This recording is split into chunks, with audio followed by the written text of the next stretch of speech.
right, welcome to this special edition of Night Shift. Eric Lopez with you. We're going to talk, obviously, about the breaking news that came out on Saturday, as first reported by Brandon Hellwig of UCFsports.com and confirmed by UCF later on Saturday. Greg Lovelady parting ways, will not return as UCF baseball head coach. That is official. That was following UCF's elimination in the conference tournament. As Greg Lovelady, of course, been the head coach of UCF since July 11th, 2016. Won 68% of his, certainly had winning seasons every year, but did not make one NCAA tournament, made it in 2017, winning the American Conference regular season title in the NCAA. Here's the quote from Terry Mahajer on the press release, quote, "We appreciate all of Greg's hard work, effort, and commitment over his 7 seasons here at UCF. There's no doubt he's a high-character individual. We wish him all the best in future endeavors. I'm excited for the future because we believe in the trajectory of the baseball program over the last few years. We've put significant resources into baseball at UCF, and we will continue to build the program in the transition. I'm confident we can win the Big 12 Conference baseball title and compete on a national level." Knights concluded this season at 33-26, 12-12 in the American Conference. They were eliminated by East Carolina on Friday. Joined now by Brian Murphy, who used to cover UCF baseball. In fact, covered Greg Lovelady as close as anybody in the market from 2017 to 2021. In fact, Murph, when you came back to Florida from California, one of the first stories when you came back to Florida, you wrote for Black Gold Banneret, was on Greg Lovelady, UCF baseball. So you're the perfect guy to have on this show because you were there for the peak of the Greg Lovelady era, as it turns out, and much more. So let me get first your reaction to the news. Yeah, not surprised really at all. I think we had come to a point in the season, knowing how the season had unfolded and the controversy early in the year as well. That's baked into this as well. That we kind of knew going into this conference tournament, it was sort of championship or bust. They basically had to win this conference tournament in order for Greg to keep his job. Certainly the history of what's happened here the last 2 years plays into that as well. But basically, I'm not surprised. I'm not surprised that we're here. Once they had lost to ECU, pretty much we all thought it was a foregone conclusion. Yeah, a conclusion that came in on Saturday. There, I want to ask you about the Greg Lovelady era, because like I said, you were there at the beginning. Take us through that beginning, because you were there in 2017 when they won the conference regular season title on that last day against South Florida.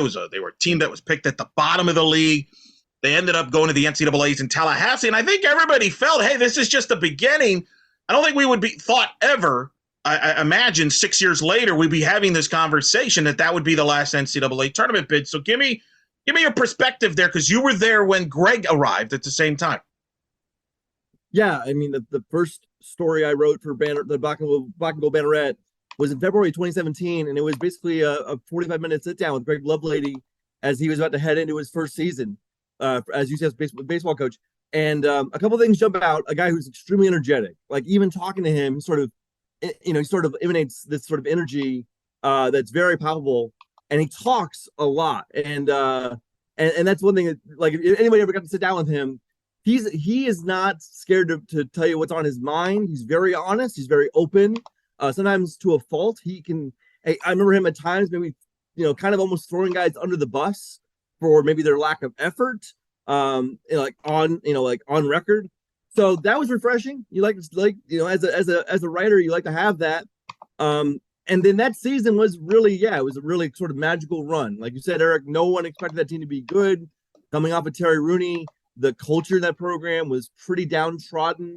And I think Greg's energy sort of really put new life into the team, into the guys who were returning. And really, it's sad to say now, but that was the high point of this tenure, this 7-year tenure. The high point was the first season. There's certainly lots of highlights we can get into, but that was a fun season. I think what I remember most about 2017 were the freshmen. Rylan Thomas and Joe Sheridan were absolute marvels, who without true freshmen coming in right away and being arguably the best hitter and best pitcher on the team, they don't go to the regionals. So that was what I remember about that year. 7 seasons, Greg Lovelady never had a losing season, never won less than 30 games in a non-COVID season. This is a weird deal, Brian. he is the only UCF baseball coach ever to go 7 seasons without having a losing season, with winning 30 games or more. Obviously, the 2020 season, 15-3 with that standing. It just feels weird. It's just it was interesting because he won, but he didn't win enough. Obviously, it's just kind of wild. Why do you think it didn't work like we thought maybe going after the 2017 season? Why wasn't there, quote, more success at UCF baseball during the Lovelady era? It's I mean, there's a couple of things that I'll get to, but I think overall we should understand that like there's a lot of variables that go in with baseball, and sometimes it could just be like luck and like you lose a game by 1 run here, you lose like one game and it determines your entire season. And I think with Greg specifically, there are like 3 different seasons, 2018, 2019, and 2021, where you can look at like one more win in either one of those seasons gets you into the tournament. And we're not here today. We're not talking about this at all today. So, I think to sort of go back to your question of like what went wrong, lots of injuries, the pitching injuries, especially in 2019. I think in 2019 they lost 6 guys on the pitching staff for the season. Joe Sheridan among them, who I think said he pitched the second half of that year with a torn labrum in his shoulder, which again is another can of worms that we could maybe go into, like how you need to like maybe handle your players better. But lots of pitching injuries. Remember losing Colton Gordon in 2021 as well. And also, like, the defense was never good. And it's almost apropos for Greg Lovelady's last game to be a game in which UCF loses, gives up 7 runs in which none of them are earned. Year after year after year, this team turned in subpar fielding percentages, just was not up to snuff defensively. Guys would be touted as being like really good defensively, and then we'd watch them play and it was like, what are they seeing? Because we're not seeing that. So I would say pitching injuries and defense were the 2 main bugaboos. Yes, they were inconsistent, but like I don't know if I could draw upon like anything to like why they're inconsistent other than those 2 things. It's really frustrating what could have been. Like if I had to boil this whole tenure down to one sentence, Greg Lovelady is a really good coach, still is a really good coach, who did a really good job here, and just quite not good enough. Well, you bring up an interesting point. I agree with you. Everybody's going to focus about this year and what happened and all that stuff. But I agree with you. If they make the tournament in 2018 or 2019 or both, they had a 45 RPI in 2018. They went 0-2 in the conference tournament. That didn't help them. 2019, they were 48 in the RPI, went 2-2 in the conference tournament. They were both of those years. They were the first 4 out of those years. And I want to say one of those years, they were literally team 65. Now, I will say, so the NCAA bracket doesn't work like that. But the way the NCAA bracket was unveiled in 2019, UCF's name was unveiled first in the first 4 out. So if you want to take it like that, yes, they were number 1. They were 65. And then in 18, they were among the first 4 out as well. So again, just on the precipice each year. And in each season, you can look and say, like, if only this, if only that. In 2018, they got off to a red-hot start. They beat Florida twice as number 1 team in the nation. They go on a huge run. Then they end that year 8-9. They flunk out of the AAC tournament, going 0-2. They basically bottomed out, and they basically backtracked themselves out of the tournament in 2018. In 2019, like I said, they had a ton of pitching injuries. They got off to a terrible start early. They tried to make a late run, and it just wasn't enough. Again, they just finished like they really played well down the stretch, but they needed to beat Cincinnati. If they beat Cincinnati in the conference tournament, even though it would have won the conference tournament, it would have gotten them to the final. If they just win that one game against Cincinnati, I think they're in 2019. Again, just so close. Yeah, was that the year Cincinnati stole the bid and won the tournament? Correct. So you're right. If you beat Cincinnati, if nothing else, you eliminate them from stealing a bid, and maybe that's your bid. You never know. We'll never know. Yeah. So just it's the overarching theme of Greg Lovelady's tenure past 2017. So close. It's like just out of reach. Just very, very good. Just not quite good enough. Well, you bring up 2019. I'm glad you brought that up because I remember with about a month left of the season, I think we did a podcast. We're like, yeah, they're done. They had just lost the series, and they made this incredible run and just fell short of the Final Four. And that's kind of been the theme the last few years, right? Like there's this, they get off to a good start, then there's that middle, season where you have some issues, and man, you're thinking they're probably done. Then they make a push at the end, and you're like, "Ooh, and it just comes short." I mean, even 2021, they had a miserable regular season, Brian. That was your last year. They just had massive injuries and just some ugly scores, and you're thinking they're done. But then they make that run to the conference championship game and fall one run short, losing to South Florida. That's what kind of made this so frustrating, because it wasn't like they ever bottomed out. It was just I kind of put the equivalent to like an NFL team that was always 8-8. Right? Is Greg Lovelady the Jeff Fisher of like baseball coaches? Like he's a fine coach. I think he's gonna do well somewhere else. But like if you want to like get a step further, and by the way, UCF's gonna go a step further by going to a different conference. Yeah.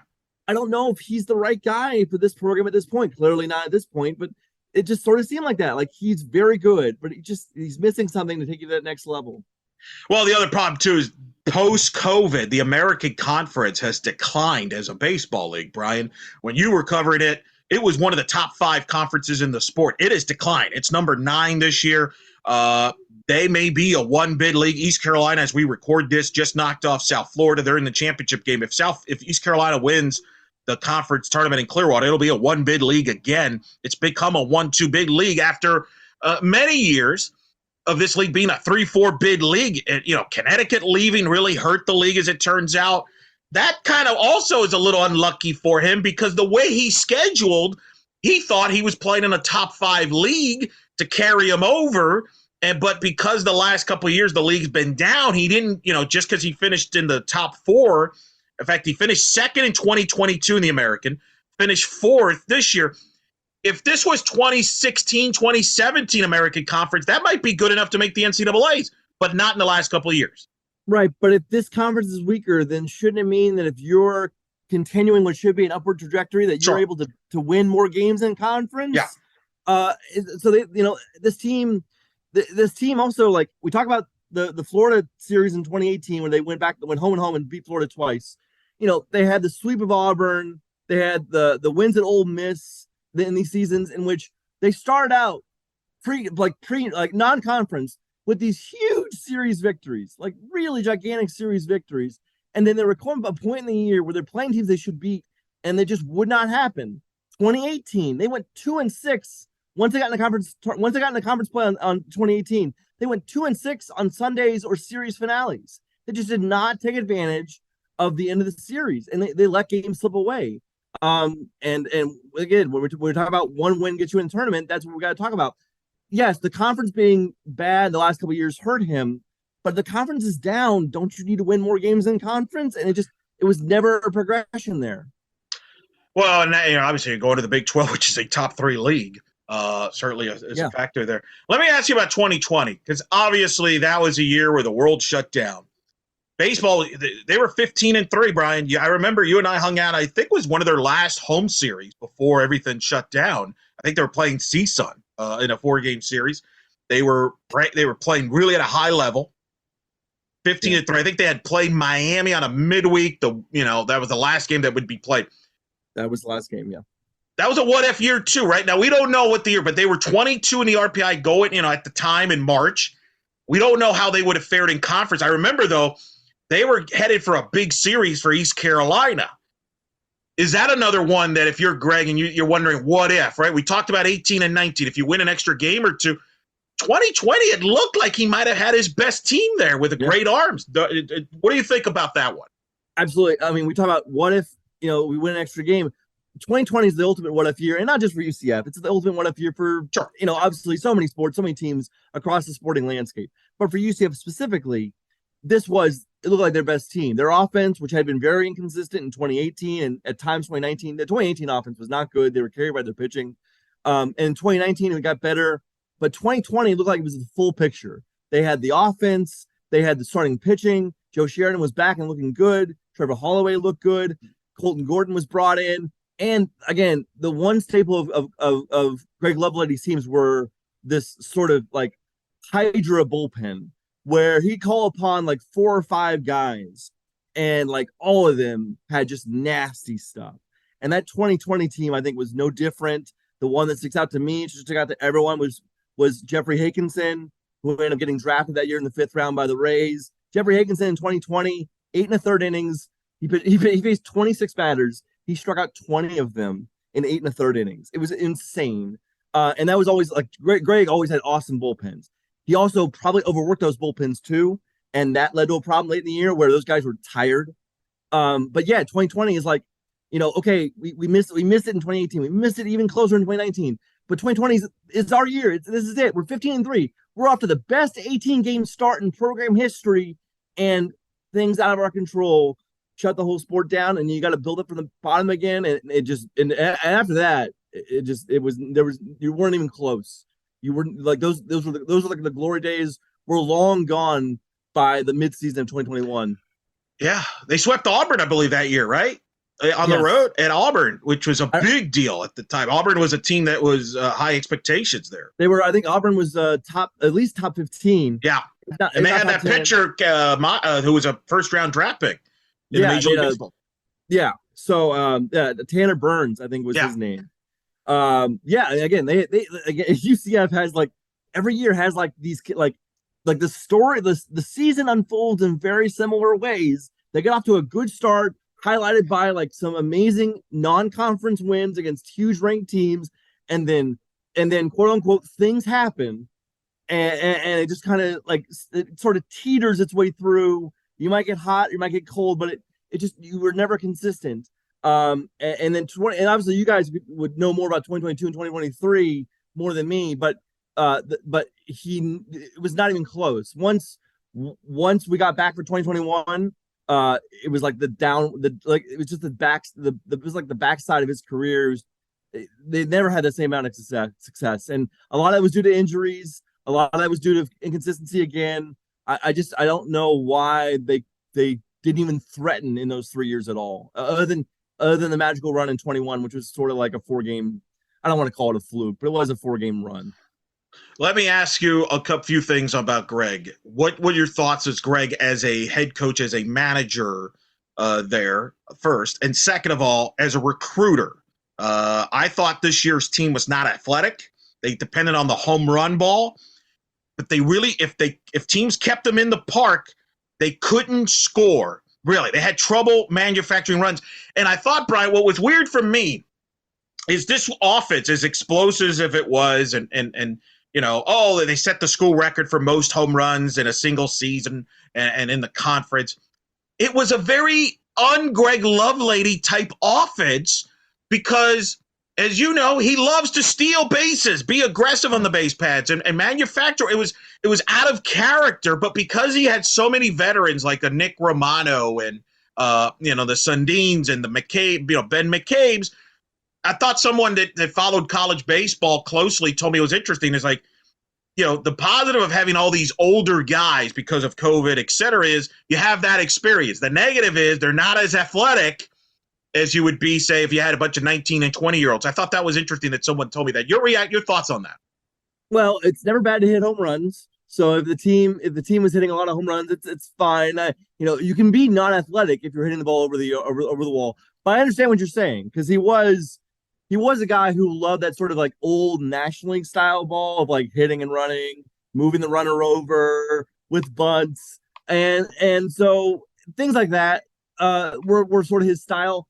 Offensively, I never felt like that he like had an identity. Like he would like get a couple of guys rolling, but like offensively, I never felt like they were a team to be feared. Maybe until like this year, where like they were like really, really strong, certainly early in the year. For me, Greg, I think part of this is his background as a catcher.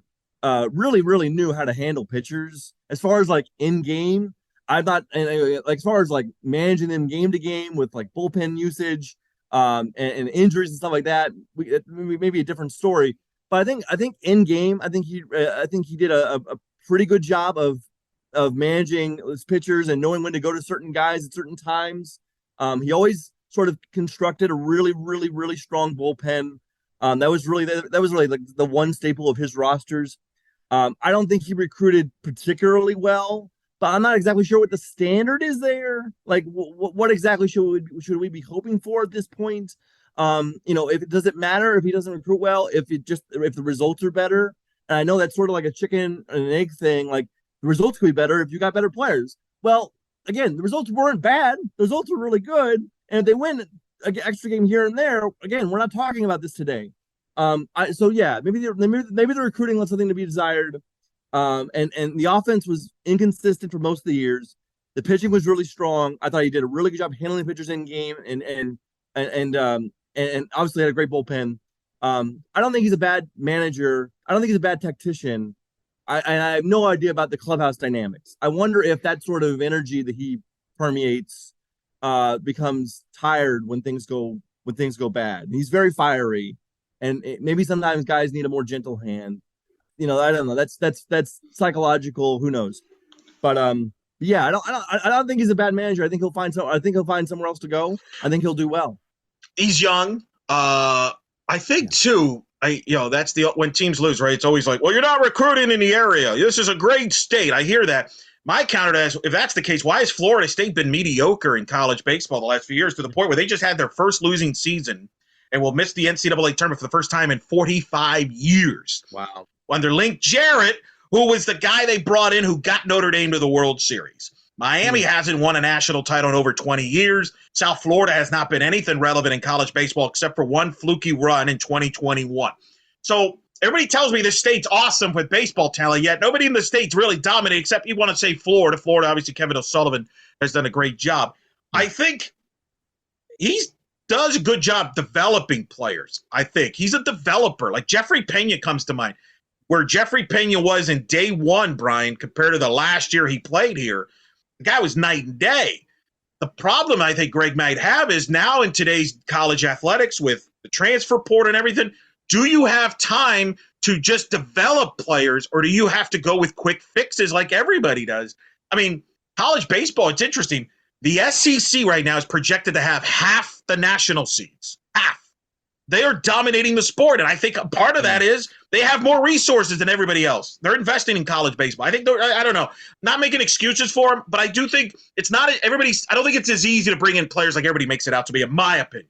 I think it's a fantastic point, Elo. And so again, like maybe we're not talking about recruiting. We're talking about fundraising and resourcing and backing and financials and that kind of stuff more so than recruiting itself.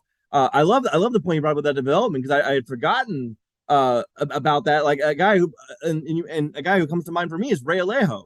Yeah. Who was really like a totally forgotten, like off the roster guy for like 2 years, and then was like one of like a huge power threat out of nowhere for no reason, like out of nowhere. And so yeah, like they did a really good job of sort of getting guys at times to reach their full potential. So yeah, but no, I think that's a great point. Like it's less about recruiting maybe and more about like we need more buy-in from the actual department and the community. I understand that. Let's talk, Greg, first. If you're Greg, what do you take from this experience to your next chapter, whatever that is, whether it be another head coaching job somewhere? And listen, Kendall Rogers and Aaron Fitt both had nice things to say about Greg. They were surprised that he didn't have more success, but they think he's good. And I think he will get other opportunities. I think that's clear, whether it be whatever route he wants to take. What do you think he should take from this experience into his next chapter, whatever that is, in coaching? I don't know. That's a great question. And the reason why I say I don't know is because it feels like to me that so many of the reasons why the team lost were things that were sort of out of his control at times. And like, if anything, please figure out a way for your guys to play consistent defense. Like that's the one huge thing. Like this team 7 years running was terrible defensively, like really bad. So that's one thing. But like the pitching injuries, like is that a Greg Lovelady thing, or is that a program thing where we don't have the right medical resources for these guys? We don't have baseball specific trainers. We're sort of mishandling guys, and that's not all Greg Lovelady's fault. And again, like the missing the tournament by a game or two, like, yeah, I understand he's the manager. It comes down to the manager. It's a result-oriented business, but like, I mean, it wasn't like he did a bad job. He just started he had all the right things in place, and it just came up a little short. I mean, it seemed time and time again things just didn't go his way. Yes, he made mistakes with, again, like some of the management with this bullpen and again the defense. But I don't know if he's going to go to his next job, which he'll get this year and maybe soon. And I think he should stay at the college route. Maybe I don't know if he goes to like be a bench coach or a hitting coach for 1 year or like something like that, or stays to be a D1 manager somewhere else. But he could be a D1 manager right away. And I don't know if he's going to change a lot philosophically. I think he's going to be the same guy. I think because he has seen it work. And I don't think he changes much at all. And whether you think that's a bad thing or a good thing, that's just my thought. Well, he got Wright State to a regional final. He had success at Wright State. I think it's very interesting. And I want to get into more about the program's lack of success, because we're acting like this is all Greg. This is going on before Greg, which I will get into on that. One thing that's going to help him also this year, starting July 1st, college baseball could have a full-time third assistant paid. Yeah.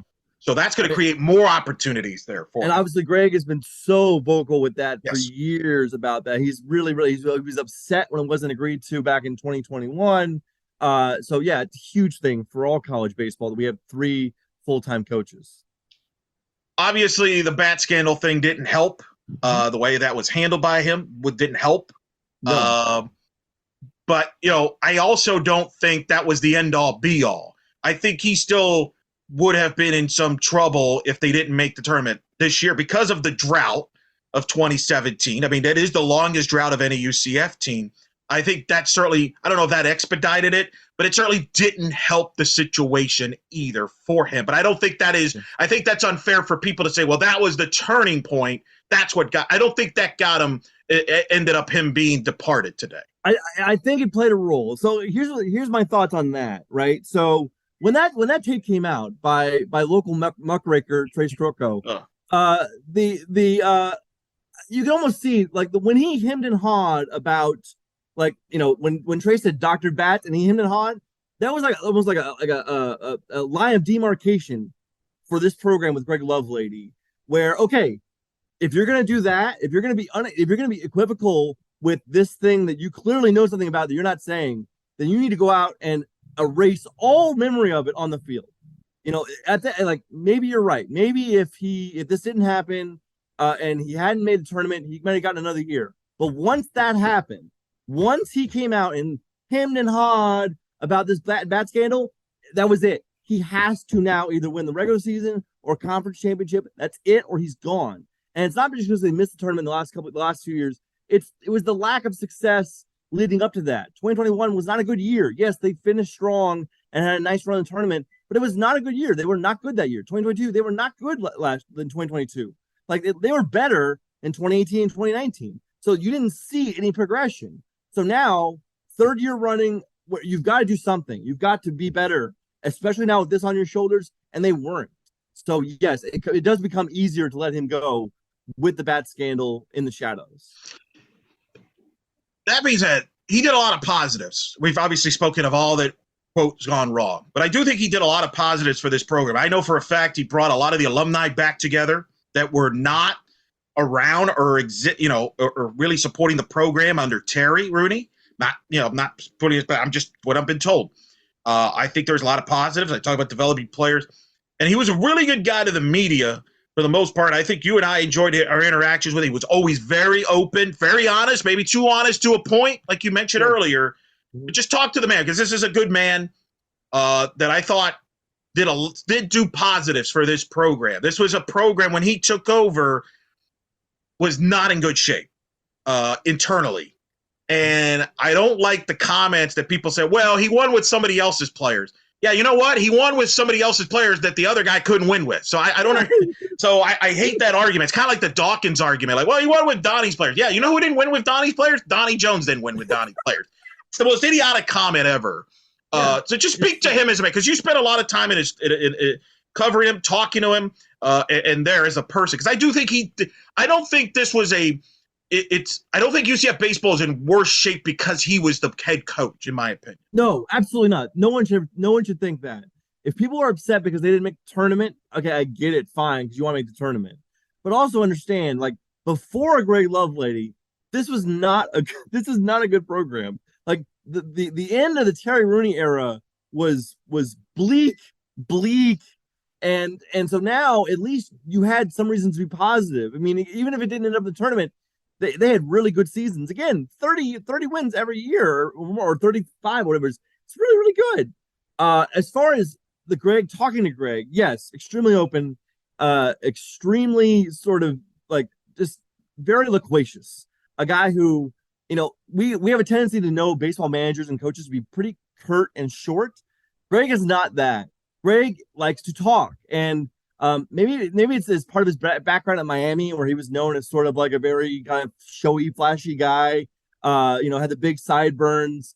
And so I think he sort of brings that energy to anything he does, including media availabilities, where you could ask him a question about the game and he'll just talk about it for like 7 minutes straight. And at some point you're like, okay, Greg, this is great. Can I go write my story now? Can you not? And we Eric, you and I talked to him for almost an hour about wrestling. Yes. We spent a podcast about wrestling talking with Greg, and it was great. He was like showing us pictures on his computer of like the memorabilia he wants to buy. And here's a guy who's got to get ready for a series, and no, he's willing to spend as much time as you want with you. I remember I met with Greg weekly for a couple of years, like every Wednesday or Thursday, and we talked for 20 minutes. And it's pretty rare. You don't see that. A lot of those sort of coaching scrums go 5 minutes, 10, 15 tops. Like, no, Greg will just go, because that's what Greg is. Greg is a talker. Greg likes to talk. And he doesn't just give you a bunch of coach speak. Yeah, some of it is, but sometimes he'll be after a tough loss, he'll be like, yeah, I don't know what that guy is thinking. Like talking about his own players. Yeah, I don't know what that guy is thinking about there. Or it felt like we quit tonight, or felt like we didn't have any energy, and we laid down. Like, wow, he's not giving them any slack here. He's really giving it to them. Again, that's refreshing for a writer. I think it should also be refreshing for fans too, like for a guy to come out and say that. So I enjoy being around Greg Lovelady. I think he was certainly a nice, a good person to talk to. But again, as a coach, he left this place in such better shape than he found it. I mean, it's not even close. Again, I'm not sure how much his presence led into the $1 million donation that led to the stadium. But it can't hurt. I mean, Ron Giuliano, right, with the program donating, they had a mystery donor this year up to $4 or $5 million. I mean, people are interested in it. And again, he was a big part of that. Ironically, Brian, by him getting a lot of the alums and donors back interested in the baseball program, that probably got him in trouble because they got frustrated why they weren't winning, right? It's kind of the catch-22 in college athletics. Right. Well, he set the bar high by winning the conference regular season tournament his first year. And then it's like, okay, well, it's only up from here, except it's kind of not. It's sort of a flat line from here. Yeah. And so, yeah, I understand that. But I think we've stressed enough that it was just one extra game here or there, 2018, 2019, 2021, one win in each of those seasons. If you beat USF, in 2021, or if you win one more game in either 2018 and 2019, they're in the tournament. There's a very, very, very real situation here, or scenario here, that in 6 full seasons, Greg Lovelady makes the tournament 4 times. And so we're not having this conversation. We're not even having this. That's what's maddening about this sport, right? If he makes the tournament in 2 of those 3 years, this is and like I said, today is not surprising because of those results. Sure. It's result-oriented business. And bottom line is, he didn't make the tournament. He made the tournament once, then he didn't make it for 6 years, 5 years. And so, yeah, it is what it is. With no context involved, he didn't make the tournament. So, and now they're moving up in class to go to the Big 12, and it's time for a change. I understand it. I hope people understand that, no, they were much better than just that. They were much better than, well, he only made the tournament once.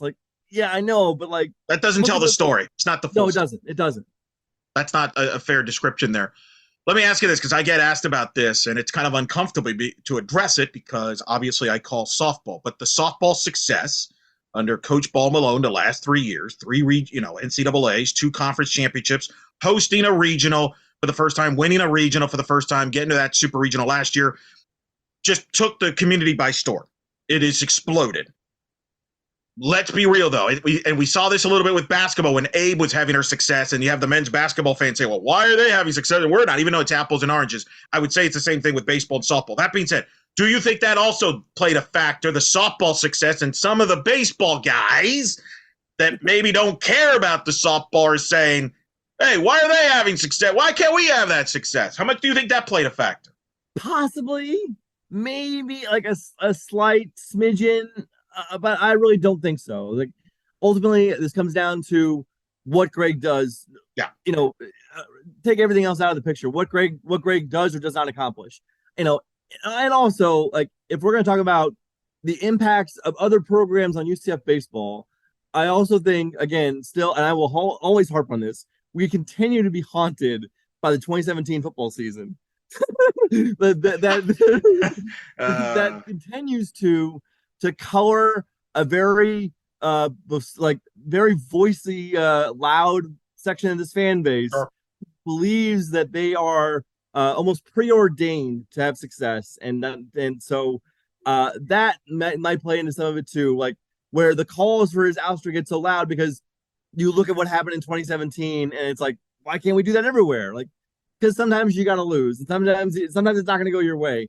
I don't think softball's success had any impact in it, but I understand what you're saying. It just comes down to the fact that he didn't make the tournament enough. Well, let me ask you this. You mentioned not to tournament, because this has been a big topic as well, is UCF baseball. Because we've talked about, you've covered the Greg Lovelady era, but you've also covered the UCF baseball in a previous era when you were a student for the Central Florida Future. That's where I met you. You were there at the end of the Jay Bergman era and the beginning of the Rooney era, if I remember right. Yeah, and boy, I tell you what, I can't remember a damn thing about the Rooney era. I was there. I was there, I think, for 2 seasons, and I can't remember a damn thing about it. I will say, I really and you talk about Greg bringing guys back into the program. I saw Jay Bergman actually a couple of functions. Yes. With because of Greg, that's a huge deal. So yes, I remember more about the Jay Bergman era for me, which was for me it was 04 to 07 for me with Bergman. The Rooney era, I really sort of wiped from my entire brain. Many are, but you bring up the Birmingham. You're right, because that was a big deal to alums, right? Mm-hmm. That was a big deal. That's why a lot of alums that played for Bergman didn't come back because they didn't like how it ended, and that Jay was basically vanished, and Greg brought him back. All right, so I think that's a great point you bring up. But I bring this up only because this baseball program has only made the NCAA tournament 3 times since 2005, which was their last year of the A-Sun. Since they moved to CUS, from that last year in the A-Sun and then the entire CUSA era and into the American, they've only made the tournament 3 times. Twice under Rooney in 11 and 12, the infamous Coral Gables Regional where they needed one win against Stony Brook. Didn't happen. And I don't think that Terry Rooney never recovered from that, in my opinion, on that. So I'm going to ask you this. Why hasn't UCF baseball been more successful since 2005? Can you put into context why? Because to me, it's easy to say, well, you just haven't had the right. I think they've had good people. Like Greg Lovelady knows baseball. He's been successful. Terry Rooney was an assistant at LSU, won a national title. He's been successful. What is it about UCF baseball, why they have struggled here after being a program that many thought pre-05 was the premier sport on campus? Is it? I mean, I assume this answer has. I assume this has tons of answers, because you could say, well, we need more support from the department, from the outside community. Like baseball specific trainers, which I do believe they have one this year. I believe they finally got one this year, but you got a baseball specific trainer in 2023. Yep. What happened to the years before that? That's a bad thing. Sometimes the coaching. You can blame that. The offense at times, the roster construction was not good. But I think that all sort of boils down to, it's how much buy-in is there from the athletic department to give this program the resources it needs to, at this point now, get the players it needs to get, and to sort of lay the groundwork for a program that can be in the tournament every year. I'm not sure if that was there. I might be wrong, but I don't know if that was ever there. And So I think maybe that's why it was been inconsistent. But I'd be. I think to your point, I think people took it for granted, right? When Bergman was in his prime, they were winning all the time. They were making regionals, winning conference championships. I think sometimes you take it for granted. We're fine. We're doing fine, right? And you kind of stay stagnant. And then obviously it took a decline at the end of the Bergman era. It probably stayed too long. And then Rooney had that initial bump, had great recruits, but then that declined. There just hasn't been consistency. I think the facilities, obviously, that's been, they've helped a little bit the last few years with some of the negotiations. Yeah. But if anybody's been to college baseball in this state, you go to Mark Light down in Coral Gables or Dick Howser Stadium, or even now Florida's built a new baseball stadium, which is nuts. South Florida has a new baseball stadium that's really nice. You could argue UCF baseball facility-wise, not among the best in the state. Now, they've made improvements, but, I think that all played a role in why this program hasn't succeeded at the level that maybe some believe they should. If I was to turn the question back around you, would that be your chief top line reason for why this program hasn't been successful consistently?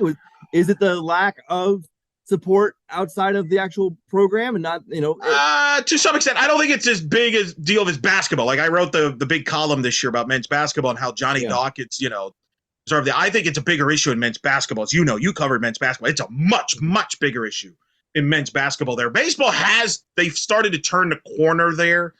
Right. I think it's a factor. It's not as big of a factor as it is in men's basketball, if that makes sense. I think in men's basketball, without resources, I don't see how you can succeed at all. In the big conferences, and my goodness, we're going to the Big 12 in basketball, Brian. Yeah, right. Well, by the way, did I mention that? Every writer.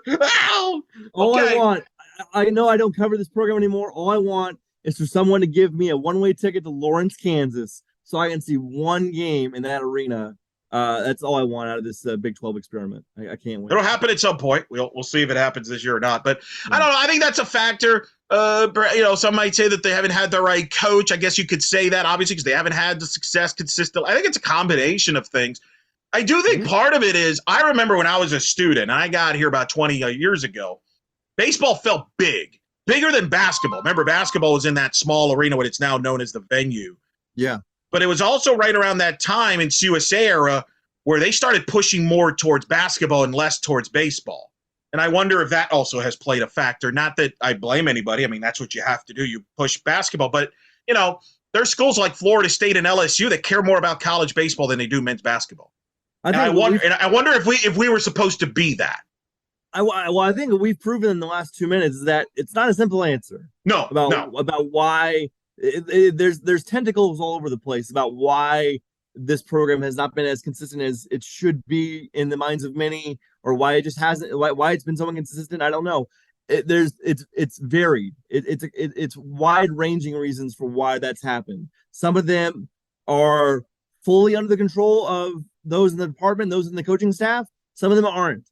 And so that makes it difficult as well. So if we're looking for like a cut and dry reason for why UCF isn't contending for NCAA tournament every year, like the answer is like messy. No, it's a little bit of everything. And again, softball doesn't have great facilities, and they've been able to win, so you can overcome it. Yeah. So I think it's a combination of just different factors. For whatever reason, they say they may not have the right coach. So let me ask you about the next one. I'm not going to ask you for names because you don't follow the college baseball landscape like you used to. I don't. No, you cover professional baseball now for a living. But I will ask about one guy, because this is a name that's been brought up. It's a guy you've covered. It's a guy you and I talked to, actually, I believe, during COVID 2020. And that's Chad Mottola, who's the hitting coach of the Tampa Bay Rays, the UCF alum, UCF Hall of Famer. His name's been floated for this job. Now, this is kind of a weird dynamic because it's a Major League Baseball coach. They're not even halfway through the season right now. This is not like football where it's easier to go from pro to college, or even basketball from that standpoint to some extent. But your thoughts on that? I feel like that's a stretch, but you've obviously covered the baseball landscape, so you have a better feel for what the Chad Mottola perspective is as far as how do people in Major League Baseball look at a Chad Mottola? Yeah, I think Chad Mottola right now is working himself into a Major League managerial job, not a college managerial job. Certainly, if anybody's viewed the Rays this year, they know why. This team, I'll take a short Rays side route here. This team is hitting the crap out of the ball. They lead the majors in home runs. and they have done it with basically the same guys from last year, and all of them have taken huge leaps this year. And a lot of that is due to Chad Mottola. I think Chad Mottola now is putting himself on the fast track for a managerial job, not at the college level, but at the MLB level. If anybody thinks he's, I would be. I mean, the way the Rays are rolling right now, the way that he is looked upon in the sport, in the league, I would absolutely be flabbergasted if Chad Mottola took a college baseball job at his alma mater. I know it's a big conference, and it'd be again like coming home, but like no. This guy is setting himself up right now to be a major league manager in the very near future. And we saw with Wichita State, they tried this with Eric Wedge. It didn't work. I feel like it's hard for a Major League Baseball coach to go into college if they've had no experience with recruiting and everything like that. I just feel that's a big ask for also, am I right on that? With Wedge, remember his time in MLB had kind of come and gone. He had sort of bottomed out already as a manager in the MLB, so he really sort of had to take if he wanted to be a manager.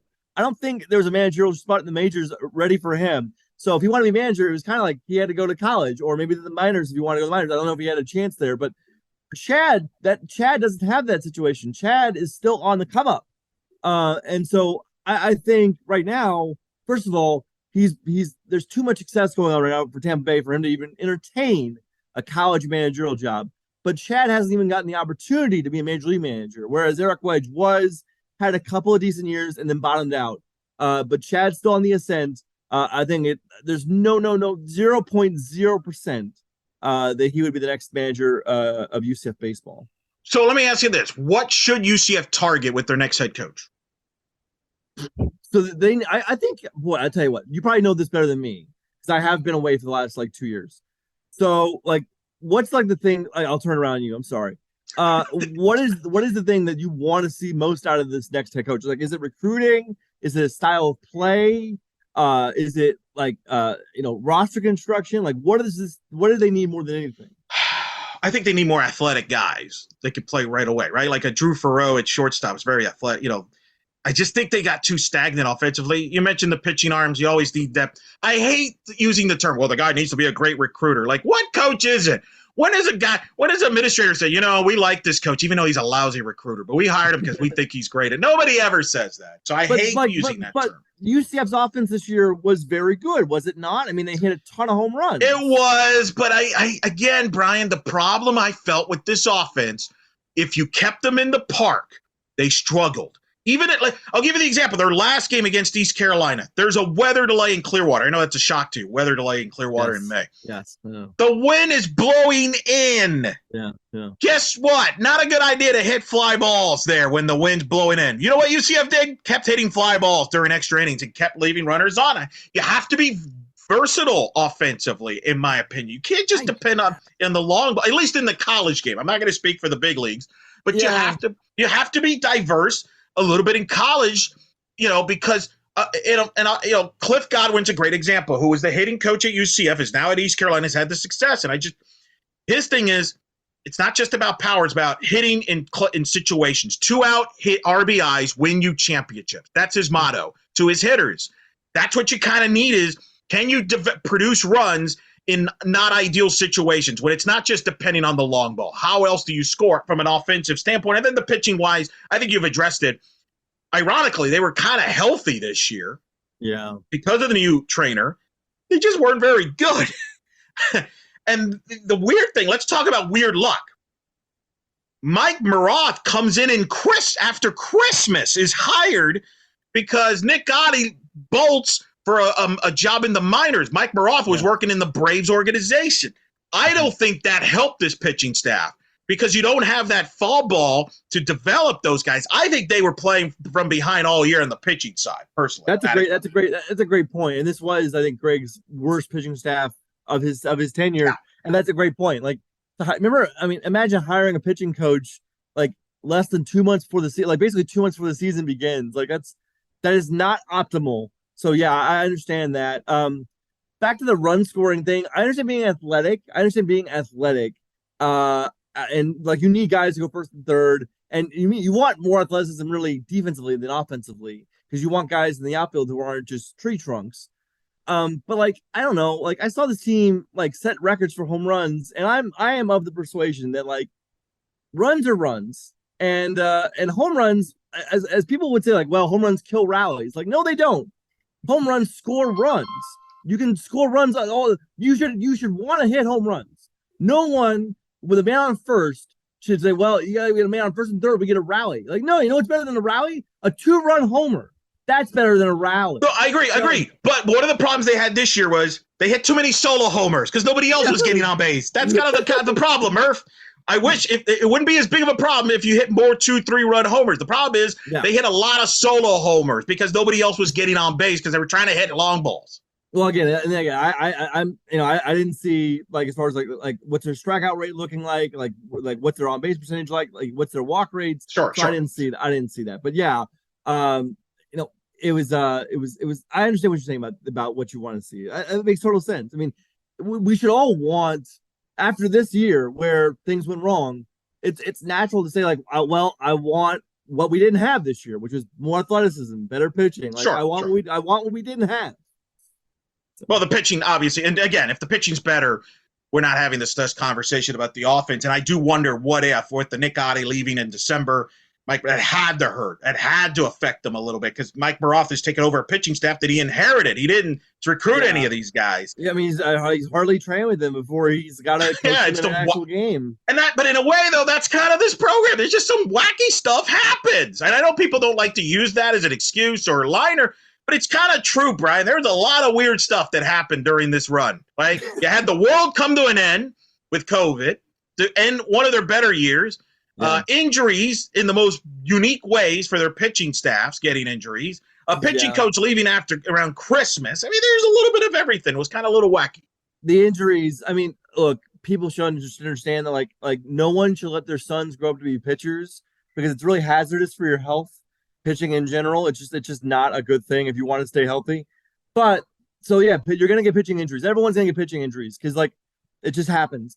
But the spate of injuries in 2019 specifically, it always made me wonder, like, is this just a run of bad luck, or are they not doing something like physically? Or they have a philosophy about handling pitchers that's not working? And I go back to what Joe Sheridan told me at the end of the 2019 season before the 2020 season, where he said he pitched with a torn shoulder labrum for like the second half of the 2019 season. And you can see that in his stats. His walk rate goes way up. And I can't imagine anyone letting one of their star pitchers pitch with a shoulder labrum tear. And if they're willing to do that with one of their best starters, then is anybody else playing hurt that we don't know about? That's what bothers me. That's what bothers me. No, I mean, that's fair. I think there's a lot of questions there. Mm-hmm. But we'll see what happens. It's an interesting era. But we wish well for Greg. I think Greg will land on his feet. He's got a good family man. He's a father. The kids have grown up. That's kind of the wild thing, too. The kids were always in the dugout. Like, golly. Yeah. So I feel bad for them on that. And I hope, for the best for them. I think, and like you said, I think he'll land on his feet. Still young. And we'll see what direction they go. We'll cover this on all angles. Give me your final thoughts here. Put a bow on this overall, from your perspective on Greg and the program and moving forward. I hope people don't forget how ultimately successful they were in 2018, 2019, 2020, even without the tournament wins, even without any tournament appearances. Like, this was a good team in like 3 different years that they had nothing to show for it. And so as much as people are going to look at Greg and go, well, he only made it once. Like, yeah, but like those other years were really good too. The last 3 are what got him fired because there was no progression from 2020 and it just sort of bottomed out. And then you had the bad scandal that made it all easy. I think overall, he brought UCF out of the depths that was the end of the Terry Rooney era. He got them back in the tournament. He fielded some of the best pitching staffs and some of the best pitchers in UCF history. One of them is currently in the majors. That is Thaddeus Ward, is pitching for the Nationals. So there was a lot of good on the front end. There was so much good on the front end, even if there weren't tournament appearances. There just was no progression after 2020. It's very much clear cut, like where this program was good. And then like the last 3 years were pretty forgettable. And that leads to today. I do think somewhere the bat scandal will always be mentioned because that really sort of was like the beginning of the end.